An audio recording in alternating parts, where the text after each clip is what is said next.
Good morning, professional photographers of Idaho and beyond. I'm Bob Ryder. I'm Larry Fry, fresh off the farm. We had a great time today. Yeah, we did. He says, fresh off the farm, we visited Domina Farm, which is an animal sanctuary in Kuna, just outside Meridian. And Dominique was just brilliant with the way she introduced all of her animals. Yep. And they all have cool names. I mean, they've got great names. Eddie the sheep and Murphy the sheep. I love that one. And she's a French woman, so a lot of the animals have French names, Belle and Beau. And but she's got 50 animals. I know, that's a ton. On that farm. I just think it's not that big of a place either, so a lot of opportunity. You want to take your family and kids out there. It's a great opportunity for a kid to see a farm atmosphere, although Idaho kids are usually farm kids, so... but I wouldn't say that about your Meridian and Eagle. Yeah, probably not your Boise but it's a great place to take your kids and just experience all of the except with the exception of the emu, all of them were very friendly. So he was. That thing was. I've had a bad experience with an emu. Yeah. Well, this one doesn't kick, so most of them will hop up and try and rake you with their. I wish I had the picture because it's funny. It was a. Did it knock you on your ass? No, Can I say ass? I get a call. Wait, it's our show. We can say anything you want. Okay. I was a cop at the time, traffic cop, and we get a call on the radio, which is Tom 11, Santa Rosa. Yeah. Tom 11. Emu in the roadway. And she gives me the location. So I roll over there, and but at first I was like, 10-9 emu? Yeah. She's like, emu, like a large ostrich. And in police work, if there's kind of a gaffe on the radio or something's funny, somebody usually grabs a mic and rubs it on their clothes and just it's called scratching. That happened. That happened, right? Like emu in the roadway. Yeah. So I went to the location, and indeed there was a huge emu. And I mean, I don't know if you've ever met an emu in person, but when they like rear up, this thing was like 8 feet tall. Yeah, they're big. Yeah, and literally the toe, claw, their foot thing. Yeah. I mean, they're the stick that holds their foot, which is basically a bone. The thing is like that big around. Yeah, it's huge. Yeah. Animal Control shows up with his truck with all the cute little cubbies on it, and he looks at this thing. He's like, "It's not going to fit in my truck." Yeah. So we were about a mile away from the ranch that it broke out of, but down at Main Drag, like one of our main drags in our city. And so we had to leash it and walk it back. And so I'm stopping traffic. I'm very serious stopping traffic, and the emu is over my shoulder, looking at the cars too, and a reporter grabbed that. Oh, no. It went front page. They called me Emu Bob forever. That picture is still on the wall at the police department with my name and the date on it. Emu Bob. Emu Bob. So cops being cops, my patrol team took that snapshot from the newspaper and blew it up on the copier and then added a scroll below it and did a caption contest in the briefing room. I have that. I'll have to bring that out. Yeah. I stayed the hell away from the emu. This one's not that big, so but they can be nasty. I mean, they can get you big time. So. They swing their head. Yeah. And anyway, well, they got their claws on their feet are. I mean, that's their weapon. My emu confrontation. He was nonviolent, which is cool, but that's good. A little bit obstinate. Like he did not want to go down the road back to the farm. You didn't tase him or cuff him or anything. No. I tried to like move him with my baton. I didn't hit him with my baton, but he's got that long neck, so I just thought if I used my baton, I could kind of persuade him to go along. And he was just like, I'm like, crap. How do you move it? We literally had to put a leash on him and walk him down the road. No. Thankfully, I wasn't the guy with the leash. But there I am, stopping all the cars, looking very serious with the emu looking over my shoulder. That is hilarious. So the captain contest was hilarious. Anyway, we had a great morning out at Domina Farm today. And just a chance to spend time outdoors and support another local nonprofit because she's a nonprofit over there, 501c3. She's got volunteers. It was heartwarming to hear all the stories too. All these animals came from either people that couldn't keep them or didn't want them, or in one case there was an FFA sheep that wasn't slaughtered because and I think I thought she explained that really well. Yeah, so what happened was, they took it to the thing and they auctioned it off, and I think they just gave it back, and then they just brought it and said, here, we can't keep this. So anyway, it's fun. We had a good time. And, wear your boots because it's a farm. It's like that, right? Yep. I have to set up our chroma key right there. It's an it's a farm yard, and there's poo in there. I just thought it was pretty incredible. Let's see if did I get it? Hey, there we are. We are PPI Friday Live. That's awesome. And you and I are the hosts. Awesome. Yeah. We've got some other stuff here too that's pretty fun, right over the top of that. Yeah. Right? We're fresh off convention weekend a couple of weeks ago. We got to run here. we packed the house over there. I thought the room that we taught in, it was full. We had lots of people. And the trade show wasn't massive, but I know lots of people that spent money with our trade show, including myself. Actually, if you are watching and you've ever been curious about 135 Canon's new, no, I didn't go there. He didn't have one there. Otherwise, Anyway, this is the new Canon R50 that's running this shot, and I am super happy with this camera. It looks good. So Picture Line brought Canon and Westcott and Panasonic Lumix, and White House Color Correction was there. Anyway, it was just a good conversation, good convention.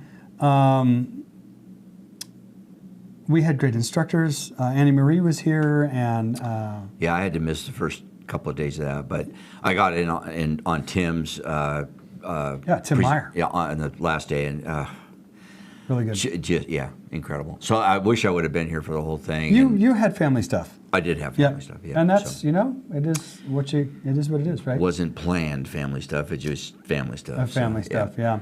Let's hit this Fun Shoots announcement, and I want you to add in your 2 cents about that. Let me push the slide over. So these Fun Shoots are up on our, well, there's a couple things going to happen here. We're going to put the rest of them as events on our website and shoot out emails on that. We've been shooting out emails with MailChimp for these, and they're also on the Facebook, all the Facebook pages. So obviously we had the one today for April 14th. Awesome time out there, and seriously, people, you need to come out because these are fun. There's no pressure. Nobody's asking you to turn pictures in. Nobody's asking you to use lights that you're all scared about or whatever. You know, if you're trying to get something and you want some help, we're there to help. But we're not going to like jump in and say, "Hey, you got to do that this way. What are you doing?" And one of our board members, who shall remain nameless, Kim, brought her cell phone out there today. You know, I mean, she had some other stuff to do. And I'm not going to bang on her for that. But what I'm saying is, we've had shoots. You don't have to show up with your mega kit. Exactly. That's the deal, right? Yeah. I brought a backpack with one camera, a couple lenses. I didn't change lenses. You know what? I brought my 10-year-old out today. Yeah, and that was fun. He was out there shooting the crap out of it. He shot 125 images out there. He said, I photographed every animal here. Yep. And I'm going to help him get them into his computer today. They had a farm cat out there, like most farms do, and this cat was unlike any farm barn cat I've ever seen. This thing was like lovey-dovey. She said it came as a stray. Yeah, and just, I mean, you go get close to that thing, it started to purr, so it was kind of fun. Pretty neat. But we got one coming up that I think, can we go back to that? Yeah, I'm bringing it back. All right. We have one coming up that I just kind of want to, I did a little research on this after I saw it because I really want to do this one. It's all good. And that's the Civil War reenactment out at Eagle Island. That's on May the 6th. And I think that's Thursday or Tuesday or something like that. Make some time in your calendar because this will be fun. It is a state park. So if you don't have a state park pass, I think it's $10, $7. Yeah, something like that to get in. The parks pass is $10. Yeah. I think it's $7 entry fee. So that's what it is. If you have the $10 parks pass, you're golden, right? You're golden, yeah. I'm going to bring this back here so you can see it. But what I wanted to caution people about, this is a Civil War reenactment. May 6th is Saturday. So it is that weekend. This is the Civil War reenactment, and I think it's going all weekend. We've just chosen that day to get together as a group out there. But they will be firing cannons and such. Boom-dee. So ear protection is probably recommended on this. Yeah. I'm sure that you don't have to have it, but it will make your life a lot easier if you do have it, and we certainly don't want to have anybody standing. They'll make sure that nobody's next to a cannon. It just might be loud. That's what Larry's saying. It could be loud. Just wear some ear protection. You don't have the little. I have extra of those foam squishy things, and I'll carry a few pair. And if somebody forgets, we'll pass them out. So awesome.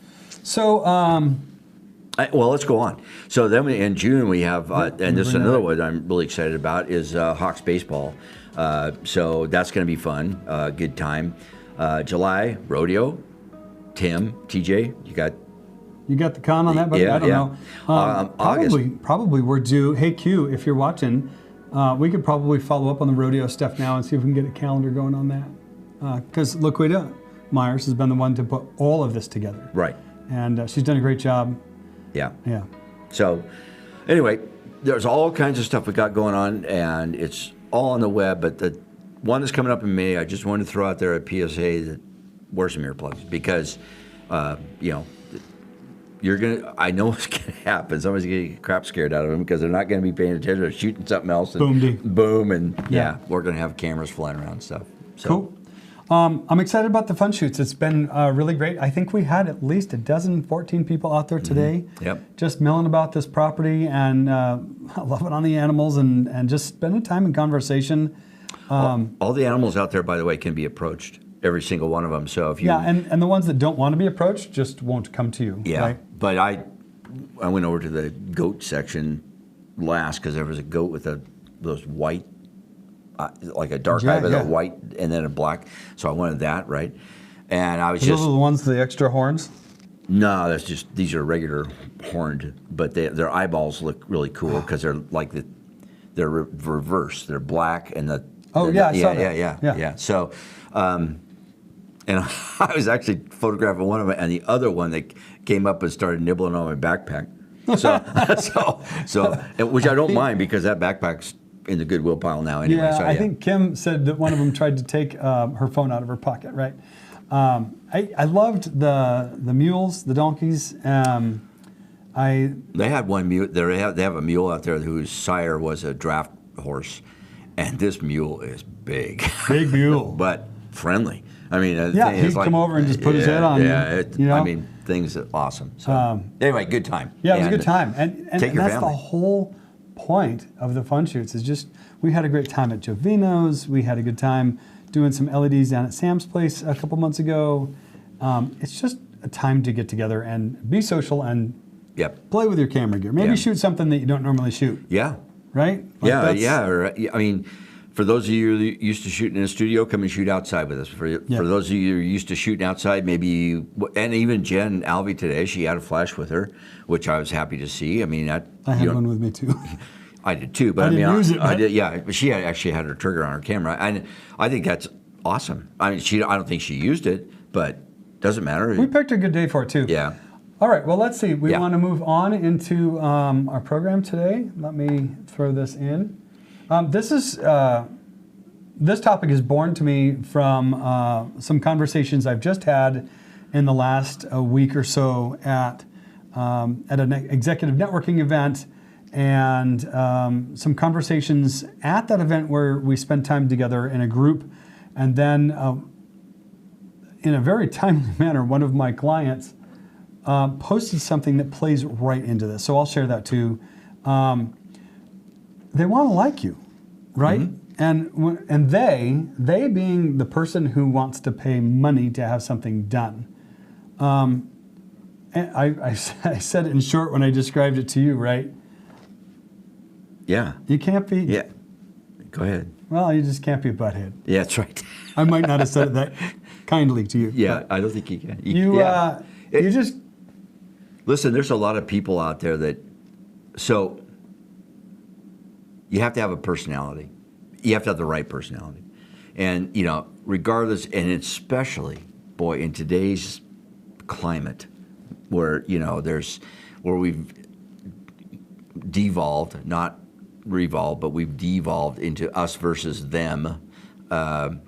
You got to, there's a lot of discourse. Yeah, and you have to play the middle on it without upsetting the apple cart, so to speak, right? Yeah. So, not that everybody has to agree on politics or religion or any of those. No. That's not what I'm saying. Hair trigger topics, but it's just saying you have to be aware of it. Yeah, and you got to be not. It's just like he said. You want to be a butthead about it. Yeah. So, we've kind of, unfortunately, we kind of evolved into this. It's my way or the highway, and I don't care what you think and whatever. And you have to navigate that situation, and it doesn't mean that you have to disagree with people. It doesn't mean you have to agree with people. Yeah. It just means that you just don't be a butthead. I didn't get our live chat up today. I missed a number there. That's all right. But folks, I hope you're out there. I hope you're communicating. We're just not saying it. I don't know if you want to mute your phone. Oh yeah, maybe. Pull it up. We can at least follow a conversation there. I have the window open, but I missed an important address, if you will. Navigate that situation. Whoa. That's us. Yeah. That's you, man. That's me, man. So if you click more, I should pull up the comments. There we go. All right. Well, great. So you can just follow along there, and if anybody chimes in, we're good. So they don't want to hire someone they don't like, and when you bring that full circle, maybe even they've hired you and you do the work. I kind of hear this a lot. Like, hey, we've used somebody in the past, but they were unreliable, or they were all over the place, or they came back with unreasonable demands, or we just didn't really like the person. I'm picking up a client right now. I was at a meeting this week, and we get about 15 minutes per person to talk about the things that are important to our business. And I've been talking a lot about scaling and growth, and I mentioned our clients and our relationships with our clients. And the gal next to me, she goes, well, we do headshots, but I don't really like the guy. I'm like, let's have a conversation, right? I don't enjoy being transactional in those environments, so I'm not like, hey, well, hire me. Yeah. I'm like, well, let's have a conversation then. Like, if you don't like who you're using and you're not in love with the work they're producing, you're just kind of feeling stuck with them, then that's a time to have a conversation and find the person you like. And it might not be me, but... No, but I think actually what you just did with that person has probably got you a client. Yeah. You never... So as you all know, I work with 501c3s, a few of them, more than I want to. And we have one that's very successful, or I'm on a board of one that's very successful. And why is it successful? Well, we did, from the get-go, we didn't ask people for anything. And when 501c3s rely on donations and auctions, all kinds of shit. I heard a great reference to that this week, and I'm gonna lay it right here. No money, no mission. Yeah, exactly. Yeah. So we're out there trying to get money just like everybody else is to do our mission, right? Well, there's people that have money that get hammered, and I mean hammered, business owners, with, we need this and we need that. Can you sponsor us? Can you sponsor? But what you just said was, let's just have a conversation about it, and there's zero pressure. Yeah. Has worked well for us, I'd say 95% of the time. Yep. Because when we go into somebody and we say, look, this is our mission, this is what we do, and we just want you to be aware of it. Well, we're not even asking you for anything, but I'll tell you what, why don't you come out or do whatever and watch us in action, see what you think. We didn't ask in our... They want to believe in you. Yeah, and I want to... They want to believe in your mission, they want to believe in... And once they see what you're doing, like this animal farm today, I mean, well, first of all, I've driven right past that thing a whole bunch of times. I've ridden my bike past it. And never knew it was there, literally. Right. And I play golf just right down the road. Oh, yeah. I mean, yeah. So anyway, it's important to go out there. And once, this wonderful gal came out and told us all the animal names and all this stuff and how they got there. And I loved the stories. And in fact, if you know me and you know my business at all, I do what I do because I love the one-on-one stories. I photographed a SEAL this week, a Navy SEAL this week. Oh, I thought you were going back to the animal farm. No. Okay. No, I had a guy come in under the Portraits for Patriots program that we've been participating on pretty much since they started. And they're a nonprofit out of Colorado. They've kind of hit the big time with what they're doing, which is great. But I get these referrals, and the guy walks in, and I know I'm talking to a fellow veteran. I'm like, hey, what branch of the service? I was Navy. Great, me too. What'd you do? Oh, I was on a SEAL team. I'm like, okay, well, first of all, he's badass, right? Yeah. He kind of looked the part, and I'm like, great, man. Right? When were you in? And this is what I did, and there's trust, right? And there's bridges, and there's connection, but I think that, and the main thing is that the way we looked at it was, we're not after you for your money. Yeah. We want you to believe in what we do. And then after that, he is a badass. Yeah. He does look like a SEAL. He does look like a SEAL. And we want you to believe in what we do, right? And then you make up your mind whether you want to finance that or not. That's my business model. Yeah. And so you just hit on it with when you said, let's have a conversation. I would almost say 100% of the time you're going to end up with that person as a client, even though you didn't say, well, come on over, I'll take care of you. Yeah, you know, there's another conversation I'd love to have sometime. I'm listening, I'm reading the book. I'm listening to the book on Audible called Never Split the Difference from Gino Wickman. And he's an FBI hostage negotiator. And the book talks about, when you split the difference, this is another topic, but there's a correlation here. In essence, the subject is never split the difference. When you compromise and they compromise, neither person's getting what they wanted. Right. Right? So I just had a situation this week with a potential client, somebody I've been talking to for a long time, a great referral from one of our PPI members, and she wanted to hire me to do something, but I was really outside her reach financially. She asked me very politely, she says, can you be a little cheaper? And I very politely said, I appreciate you asking, but no. And here's, I don't normally justify my prices, but this is somebody who doesn't have experience hiring this kind of work. And I showed her some of the diagram of the live streaming stuff. I've done one of those for her job in anticipation of making sure I had all of the requirements for it. And this is coming up in June. But in essence, she said, I feel like I connected with you, and I don't feel like you're pressuring me at all. Because I basically told her, I said, look, I know this is more than you're looking to spend, but this is the price. Why don't you take time to pray about it? I happen to know she's a woman of faith. Take time to pray about it. Talk about it with your husband, and then come back and let's talk about it. Like, it's okay if after all this time that we've spent together, you say, no, I just don't want to do this. Mm-hmm. That's okay with me. Mm-hmm. That bought me the job she booked this week. Yeah. So, and again, and it's not a tactic, folks. It's just being authentic. That's a good one. It is a good one. It's so good. I'm going to share. I'm going to share this. All right. So right after Larry and I talked about this episode coming to you on the live today, one of my clients posted this on LinkedIn, and it says, authenticity is huge in business. People want to work with and for a company who is authentic.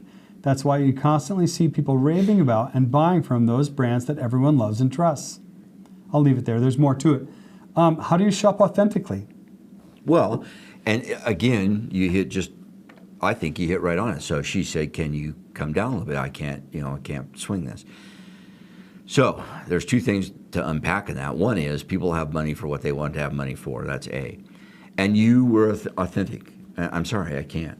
And this is the reason why. And once you start, that's how come I followed Sal Sincata on the wedding business. He is totally 100%, he's crass, but he's totally 100% authentic. You know what? He comes in and says, this is what you have. He's direct. And this is what you have to do. And if you do this, I promise you'll get to the end of the rainbow, so to speak. And he was right. And one of them was, it's okay for you to say no, as well as it's okay for the client to say no. I always want my client to feel like they can say no. And that's what we say when we say it's not your client, it's not your client. That's how come we, on the nonprofits, we invite people out. This is what we do. And a lot of them say, you know what, this is great. You're doing a great job. I can't really afford the $5,000 price tag. Okay, we understand that. Great. Not a problem. Thanks for coming out. Thanks for coming out. We appreciate it. And they're going to talk to people. Exactly. And if you ever need this service, you come to us and we'll take care of it. Yeah. That's what we do. And the same with you. It's okay to say, I can't really. Yeah, I'm. Well, you know what? I talked it over with Bri. Bri's my business partner. She didn't want you to have the $135. If it's $2,000, how much do I really help her coming down to $800? Not at all. None. Like, that's not a substantial savings. Yep. And I certainly wasn't going to come down to anything that would have been truly helpful in the scenario. But once she made the commitment to me, she's like, I feel like we can do this. And she made the commitment, and I started talking to her, and these techniques, like, here's a great example. We used to have our photo booth, which Katrina now has and does a great job with. We used to have our photo booth, and we did a lot of work for nonprofits. And they're like, well, we really want to have a photo booth, but $600? I'm like, yeah, so here's what you need to do. Find somebody who wants to underwrite your photo booth, and we're going to put their logo on every 4x6 that we hand out. Every set of strips that goes out has their logo on it. And I'm going to tell you what I told them is every time we have a photo booth at an event, year over year over year, I have people come up to me and say, I still have that on my fridge from last year. What advertising? I'm still looking at WMA appliance repair or whatever it is. So I would tell these folks, what advertising can you do to put yourself on their refrigerator for a year? Yeah. And they'd be like, that's astounding. But it was the truth. And we were able to document that. So I just started coaching her. I'm like, look, why don't you try and find one of your patrons who wants to underwrite this part of your of your program. And there are people that will want to do that. So I gave her some direction into how she can offset her expenses. I talked to her about monetizing the process, and in the end, I think she's going to do just fine. I certainly didn't want to work for her under the circumstances where it was going to put her in a bind. I told her that, look, I don't want to do this for you if it's going to put you in a bind. Yeah. I don't think that's good business, and you need to be here. These kids that you serve, these families that you serve, want you to be here next year and the year after and the year after. So anyway, it is that authenticity and it is that kindness. And now I share. And the other part of that too is you took the time to sit down with her and say, look, this is how you do this. So that's education, right? Yeah. So if you don't educate your clients at all, you're going to have unhappy clients.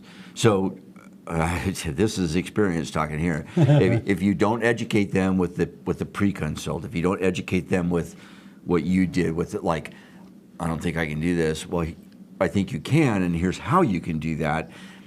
Now, you're trying to sell something. Don't get me wrong. I mean, you're not trying to sell ice to an Eskimo, but you're trying to get a client, right? Yeah. But you're authentic about it, and you're not pushing a bunch of numbers around that aren't real or can't be attained. And so same with a pre-consult. You're like, look, this is what's going to happen on that day. I'm telling you this is what's going to happen. You're going to say, this isn't going to happen. I can do this with less people. Well, I'm telling you, I've done this for a lot. And this bumps into this next topic. So you keep talking about that. I go round and round, or I used to go round and round with brides on this. It's like, I'm gonna be my own wedding planner. No, I said, no, you're not. You're not. And she, well, yeah, I can do it. I'm not saying you can't do it. I'm not saying you can't plan your wedding, exactly. But you need somebody to run your wedding day. I said on the wedding day, you're going to get pulled in about 85,000 different directions, and none of it will be wedding planning.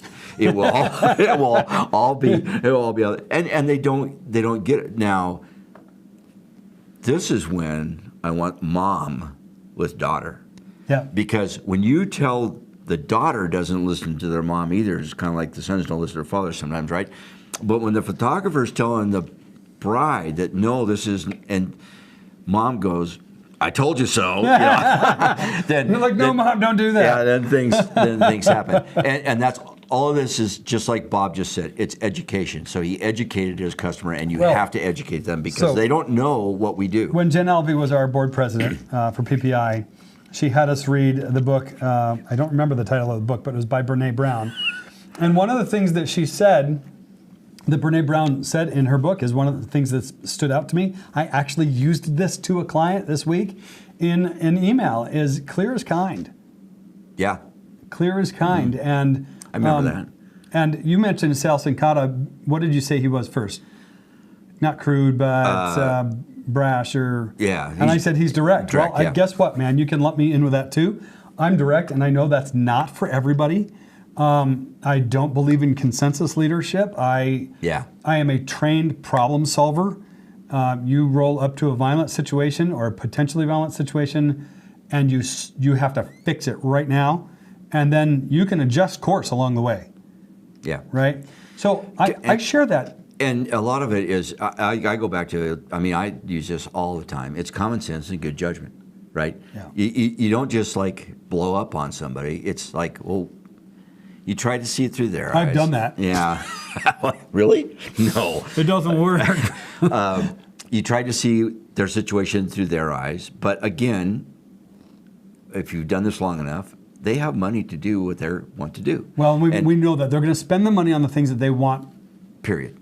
And so you need to, but all of this, again, goes back to education, just like you and just like Sal and just like everybody else that is genuine to themselves, is that I'm telling you, this is what's going to happen. And sometimes you have to defer to voice of experience. I've had, in 20 years of shooting weddings, I'm thinking I have probably 7 or 8 brides that came through with flying colors on wedding timelines and planner. Yeah. And the rest of them, even though I had told them ad nauseum, and then the day of, I say, who do I go to for? Because guess what? On a wedding, a lot of times they're not asking other people; they're asking the photographer what's next. Oh yeah. So if you've shot weddings without a planner, you become the planner because you're the one that has experience on wedding day. And I've been there. I've done that, and like you, I would said, you either have to have a wedding planner or you have to have somebody in charge of your schedule for the day. Yeah. And it's usually the brassy sister or the it doesn't matter. the brassy friend. It's got to be the bossy friend, the outspoken one that can corral everybody. Yep. That's a good word. Well, it is. Well, it's like herding cats on a wedding day, right? Yep. I'm going to come back to our title slide today because I believe in it. They want to like you to bring you back. You might get the job the first time because they saw something they liked on your timeline or your website or however you're marketing to people, or maybe you just talk a good game. But if you show up and you don't bring the game, you don't do what you said you were going to do, you're inauthentic, you're not trustworthy, or you're just a pain in the butt, they're not going to invite you back. Yep. They're just not going to invite you back. And think about the business aspect of this. I know you have a lot to say. Yeah. Think about the business aspect of this. We know it's cheaper to retain the client than to add a new client. And think about this. That client that you just retained is going to talk to 10 other clients that you don't even know. And so one of my deals was the knot and wedding wire. Remember, those? Yes. Okay. Yeah. And once even if you put out a free profile on the knot or wedding wire and you fill it all in and put all your pictures out there and everything, and then all of a sudden the phone calls start from their sales staff because they want to get you to the top of that list because that's where you're going to make the big money. That is false. It's not false. It's a misdirection. It's a game. It's a game. Right. And so they're one way to play the game. Yeah. You can spend a lot of money to go nowhere. It's kind of like when I talk to other photographers, they're like, well, I'm going to be an influencer. Yeah. I'm like, no, you're not. Yep. No, you're not. That's like me saying I'm going to be an NFL quarterback. Sure. Right. You can have, and so I talk to photographers about their presence. Like you can spend an absolute unreasonable amount of time on your Instagram page and still get those same 31 views. Yep. Or 70 views or 100 views. But guess what? That doesn't make you an influencer. Folks, I'm going to tread lightly with this, maybe. I was talking to a photographer out of Chicago. We were having a great training moment. This is at Imaging USA. And I asked him, I'm like, what do you shoot? He goes, well, I shoot seniors. I'm like, great. Who's your star client? And he's describing the senior, and I'm like, yeah. Your client isn't the senior. They don't have any money. Right. Right? You have to be cool enough to want to be photographed by these people, but you have to be trustworthy enough that mom wants to hire you. Exactly. Right? And how are you marketing to the moms? It's all and about... he was like, what? Yeah. I'm like, yeah, TikTok, you're hitting those teenagers. They're not talking to their parents. Right. Right. Come on, man. That's it. And same. And he was like, man, you're blowing my mind. I'm like, I'm not trying to blow your mind. I want you to be successful. So it's in the whole gamut of photography, right? Yeah, yeah. It's who has the money. I mean, a bride, usually the younger ones. I hate to segment this, but I will. When there's reality here. Yeah, when they're younger, they don't have a lot of cash hanging around, and they also don't have any life experience. Right. So who's paying for it? Mom and dad. Mom and dad. Right. So you go to them. Now, the client I really liked are the upwardly mobile 30-somethings. Mm-hmm. Now, those people have some cash. And they know where they want to put it. But on the downside, when you're talking to a young lady that doesn't have much cash, now you have to sell it. On the 30 upward mobile, you don't have to sell as hard because they know what they want. And they know, and then you got, now here's where they know what they want, right? Now you have to deliver. You have to bring it. So the 20-something may not know what they want. You have to sell it. Listen, you're going to want this album later. Yeah, you okay. need this. The 30+ something that's upwardly mobile goes, I want a film and I want an album and they know, boom, boom, boom, I want this. How much? You know what? I'll be honest, second weddings are a lot like that.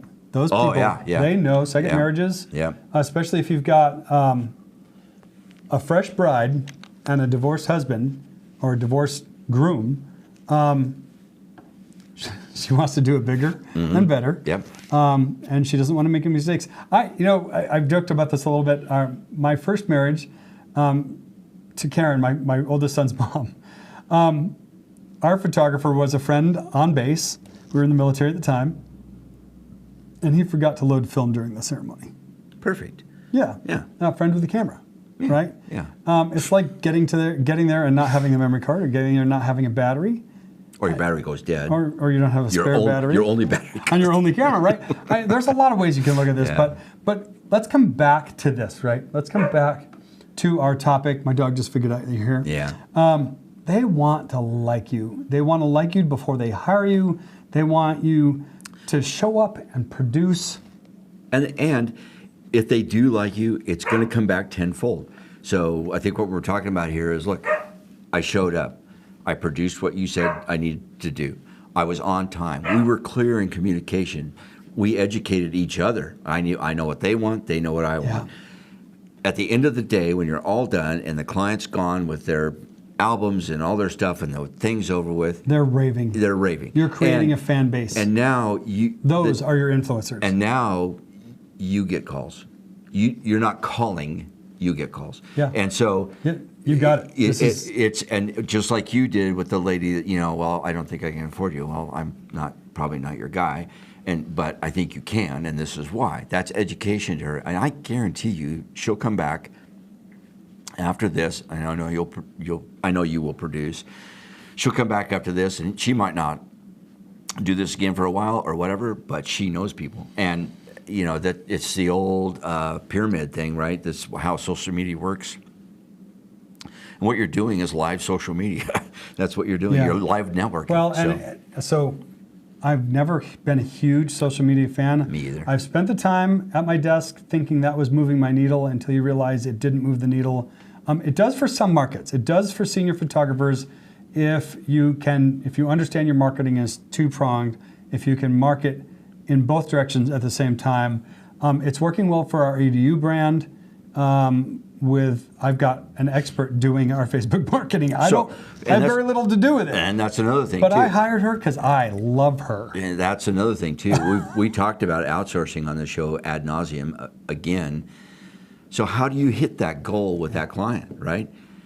I can't do if I'm shooting a lot of weddings. I'm not going to do that anymore. But I'm telling you, back when I was doing it, if I shoot a lot of weddings, I can't edit and put all their stuff together. I can't put. I mean, it's too much. You're having a day. I am. It's too. Can I say that? Yes, yes, you can. It's too much when you have back-to-back clients, like I have sometimes. Yeah. And there's people out there like Mia understands Instagram and Facebook and I hate the word logarithms, but I'll throw it out there. The process the algorithm thing? Yeah. I hate that word because it's not entirely true, but whatever. Anyway, they understand the process. They understand what you have to do to get to that next little blip on the radar. And then, then that entails doing this again and doing this again. So at the end of the day, a person that can take that over for you is worth their weight in gold. I hired Brandy. It cost me $250 for a specific campaign we did, and what she was able to produce for me, data-wise, told me about my audience and about what was working. And guys, I don't have time for that. Yeah. I am busy being kind with my customers. Well, and That's you're busy. You're busy taking pictures, which is what you're want to do. Yep. You're not.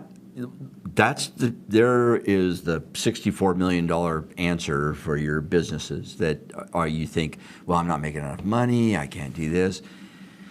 This is a leap of faith, so to speak. I mean, you have to find the right person. I'm not going to say you're not, but the people that go out and find that right person that can free them up so they can do what they need to do, not have to do, then, and guess what? The people that are freeing them up, they're the ones that have to do it, but they love it. Yeah. It's like, oh, I was born for this. So that's exactly, so this gal, Brandy Furiani, if you're out there listening, if you ever run across this, I love you, dear. I'm so happy to have you on my side. And she works for us as a contract employee at 1099.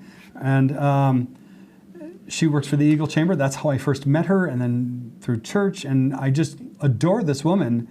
And she's so good and so enthusiastic about that process. I really feel like I can just give it to her. I'm like, tell me what you need. She just, I need another video clip. Here we go. And off to the races. And guess what? That weight comes off. I don't have to worry about that. Yeah. One of the things that is really true about business is that you exist as a business to solve somebody's problem. Okay, and you may not always look at it like you're solving a problem. I've got an athletic director, a club director that we work for, doing photos of athletes, and I literally solved a huge problem he had. He knew he had to be doing pictures of his athletes. He was using a friend who was up in Coeur d'Alene, and the guy in Coeur d'Alene's like, I can't do it anymore. It's just, I can't come down. And kind of in that same week, I was like, we could handle this for you. And it's been such a good fit. I love the kids. I love the athletes. They're all teen boys. I relate to them very well. He doesn't have to worry about it. I'm like, I need this much time on this date range to do the imaging. Great. He sets that up. We do all the correspondence with the parents. In the spring season, which we've just coming through, he says, I'm like, how many seniors you got? I need the names and what team they're on. And we do senior banners for him. Like, he doesn't have to ask about anything. The work's all done and ready and waiting to be delivered. You're solving a problem, right? And if you can solve that problem in a way that makes them feel really good about how you did it, they're going to like you. They like you. They like not only you, but they like your offering. And you know what? I try and surround myself with really good people. I think we've done that on the PPI board, right? We've got a great crew this year. Well, you got one guy in there that's kind of sketchy. John. Yeah. That's an insight. I told Dominica today over at the animal farm that, because she was talking to Kim, and I said, Kim's one of our board members, and Jen's our past president, and I just told her I like to surround myself with people that are kind and smart. And when you bring those people with you, something, and they can carry their own conversations and talk lovingly about what you do, and there's so much cohesion. There's so much synergy. Yep. Yeah. It's, again, this is kind of business 101 kind of, but it's easy to overlook this part because you get really wrapped up in the business of trying to make the money. And trust me, if instead of getting, this is another thing I had to kind of learn, because I do get frustrated with people because, there's a lot of idiots out there, but whatever. So you said that. I did. I have nothing to do with this, man. Yeah. So education is the key, and it's okay if they're not your client. And you have to back out of that.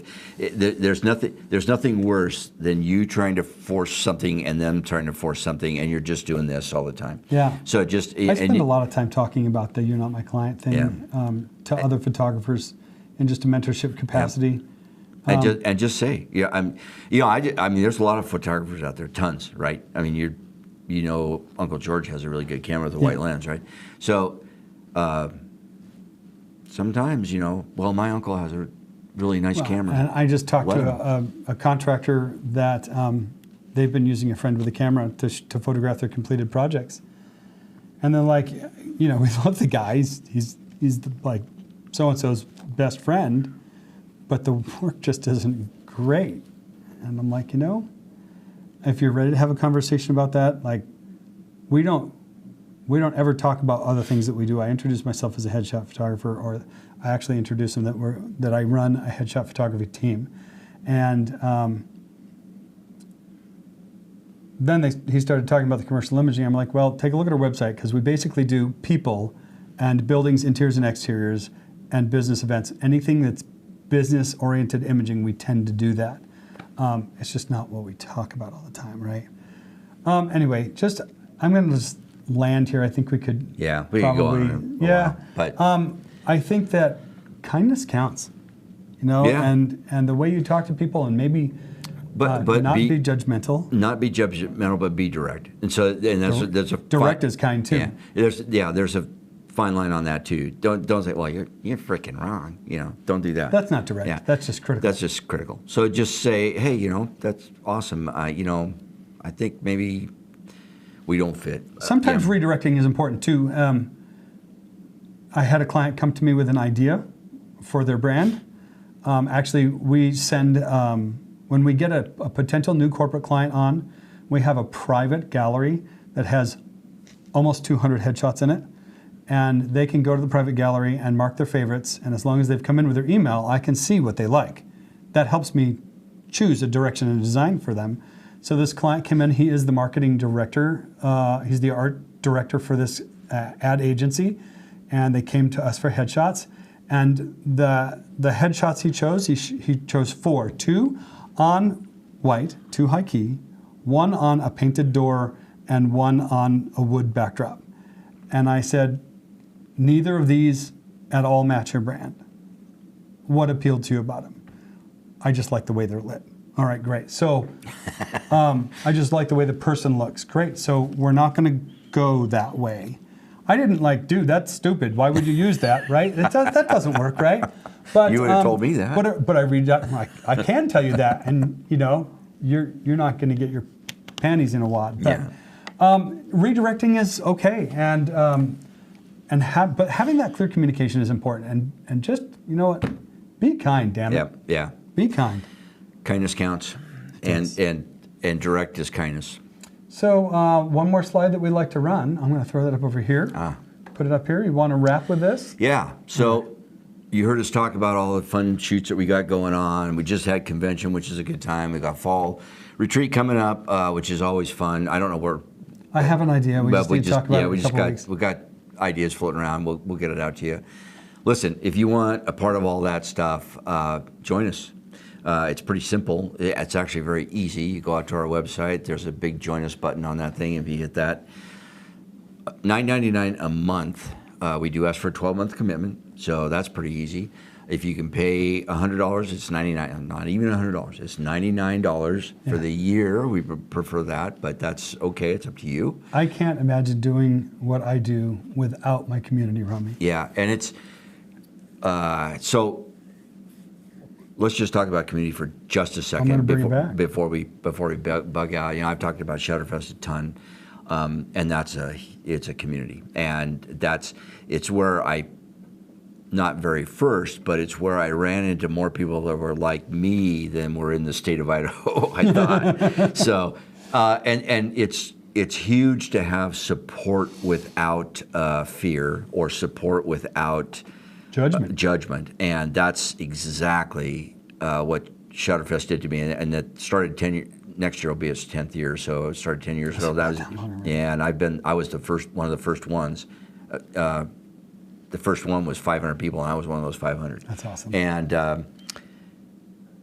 you just don't know how good it feels to be around people, your peers, that can talk to you about cameras without sounding like they're geeking out on something. And we're talking about problems, we're talking about business problems. I enjoy the geek conversations too. Well, but we're talking about everything. We're talking about posing. We're talking about problems. We're talking about lighting. We're talking about how do you handle this? We're talking about camera types. 3 photographers this week called me with, "Hey, how would you handle this?" Yeah, which is cool, and that's what we do. So if you're out there and you're a photographer, you run across this, you live in the state of Idaho, and you want to be a part of it, join us. Join us. The join us button again. $9.99 a month. We do ask for 12-month commitment on that. If you want to pay by a year, $99. Yeah. So $99 is like dinner now. So it's nothing. I took my wife and son to lunch after the farm. $50. Yeah. So there you go. $50. Yeah. So maybe we should raise our prices. We haven't raised our prices in a long time. I don't think we're going to. No, I think we're just fine where we're at. Yep. We'd love to have you on board. That's really the story. Yeah. All right. Let's wrap it here. I think we're going to be back next Friday if schedules and stars align. Yep. I have a topic called go-go mode. I thought we were going to do the other one. We could do that one. Oh, well, either one. Yeah. Yeah. What was that?